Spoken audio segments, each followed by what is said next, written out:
കാറ്റിൽ ദൈവം ഉണ്ടായിരുന്നു, പക്ഷെ ഏലിയാവിന് വെളിപ്പെട്ടില്ല എന്നേ ഉള്ളൂ. കൊടുങ്കാറ്റടിച്ചുലയുന്ന നിന്റെ ജീവിതത്തിൽ വീണ്ടും ദൈവം കൊടുങ്കാറ്റായി വരികയില്ല.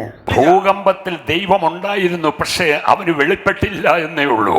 ആകെ മൊത്തം ഇളകിയിരിക്കുന്ന നിന്റെ ജീവിതത്തിൽ ദൈവം വീണ്ടും ഭൂകമ്പമായി വെളിപ്പെടുകയില്ല.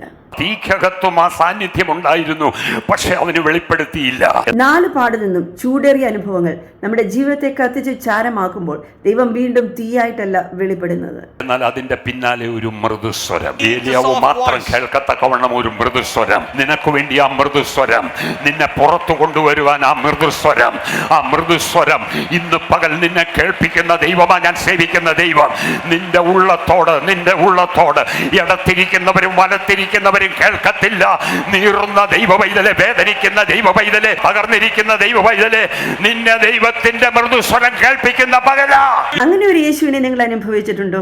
ചുറ്റുപാടും പുരുഷാരം നിറഞ്ഞു നിന്നാലും അതിന്റെ മധ്യത്തിൽ നമ്മളെ മാത്രം ശ്രദ്ധിക്കുന്ന, നമ്മളോട് മാത്രം സംസാരിക്കുന്ന, നമ്മളെ മാത്രം അറിയുന്ന ഒരു യേശുവിനെ. അങ്ങനെയെങ്കിൽ വരിക, പറയുക, അല്ല പാടുക.